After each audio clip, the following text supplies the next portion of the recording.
अस्सलाम वालेकुम। आज हमारे साथ मौजूद हैं कराची के रियल एस्टेट एक्सपर्ट मिस्टर कमर, जिनका एक्सपीरियंस कराची के रियल एस्टेट इंडस्ट्री में 20 से 25 साल है। और सिर्फ यही नहीं, इसके अलावा बहरिया कराची में भी उनका 3 से 4 साल का एक्सपीरियंस है।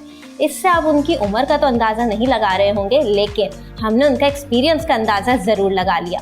आज हम उनसे करेंगे एक मुनफरिद सवाल कि आखिर क्यों लोग कराची शहर से दूर बहरिया कराची आने के हवाले से कुछ सोचते हैं, रीजंस क्या होते हैं जो उन्हें बहरिया कराची नहीं आने देते। अस्सलाम वालेकुम कमर साहब। वालेकुम अस्सलाम, कैसे हैं आप? ठीक हैं? अल्हम्दुलिल्लाह मैं खैरियत से। कमर साहब, आप खुद कराची शहर के रिहायशी हैं और आपका तो काम भी वहीं का है, तो क्या सोच और क्या चीज़ें आपको बहरिया कराची लेके आई, वो हमारे नाज़रीन को बताएं। पहले तो मैं अपने तमाम नाज़रीन का शुक्रिया अदा करता हूं और अस्सलाम वालेकुम, कैसे हैं आप लोग? ठीक ठाक हैं?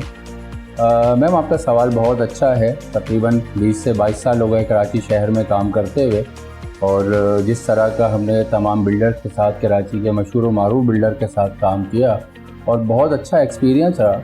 पर यहाँ पे जब मैं बहरिया मूव किया तो बहरिया में बहुत सारी चीज़ें मुझे नज़र आईं। बहरिया मुझे देखने में, समझने में थोड़ी सी ज़्यादा देर भी नहीं लगी, जिस तरह से हम कराची में बैठ के सारी चीज़ें देखा करते थे। कराची के अंदर बेसिकली बेबहा प्रोजेक्ट हमने किए, बहुत ज़्यादा लोगों से वादे किए, बहुत ज़्यादा प्रोमिसेस किए। फिर वहाँ का जो निज़ाम, जो वहाँ का सिस्टम है, वो थोड़ा सा अब जाके बहुत ज़्यादा डिस्टर्ब करने लगा। सबसे पहले फर्स्ट ऑफ ऑल कि वहाँ का ट्रैफिक ज़्यादा फ्लो बहुत ज़्यादा हो गया।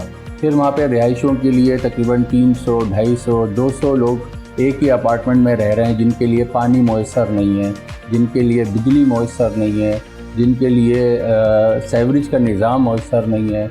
वहाँ का इंफ्रास्ट्रक्चर बहुत ज़्यादा डिस्टर्ब हो चुका। फिर जब मैं बहरिया आया, बहरिया में मैंने प्रोग्रेसिव को ज्वाइन किया, तो यहाँ का पूरा बहरिया का विज़िट किया। अब दिल चाहता है कि मैं बहरिया में मूव हो जाऊँ, बहरिया में शिफ्ट हो जाऊँ, क्योंकि यहाँ का जो निज़ाम है, नो डाउट के जस्ट लाइक अ दुबई। तो यहाँ पे काम करने का मज़ा एक अपना है। फिर लोगों के कमिटमेंट, फिर बिल्डर्स के कमिटमेंट, जो बिल्डर यहाँ पे आपको ख्वाब नहीं हकीकत दिखा रहे हैं। और हकीकतन मैं आपको बताऊँ कि यहाँ पे आके ऐसा फील करता हूँ कि जिस क्लाइंट से मैं जो कमिटमेंट कर रहा हूँ 3 साल का, 4 साल का, वो 110% श्योर है कि ये बिल्डर ने यहाँ पे आपको डिलीवर करना है। दूसरा, अगर आप डिस्टेंस का ताल्लुक़ रखती हैं कि मैं ख़ुद मलीर्स का रिहायशी हूँ, मलीर्स से आता हूँ, और मुझे इतना तकरीबन 35 मिनट लगते हैं यहाँ पे बहरिया आते हुए।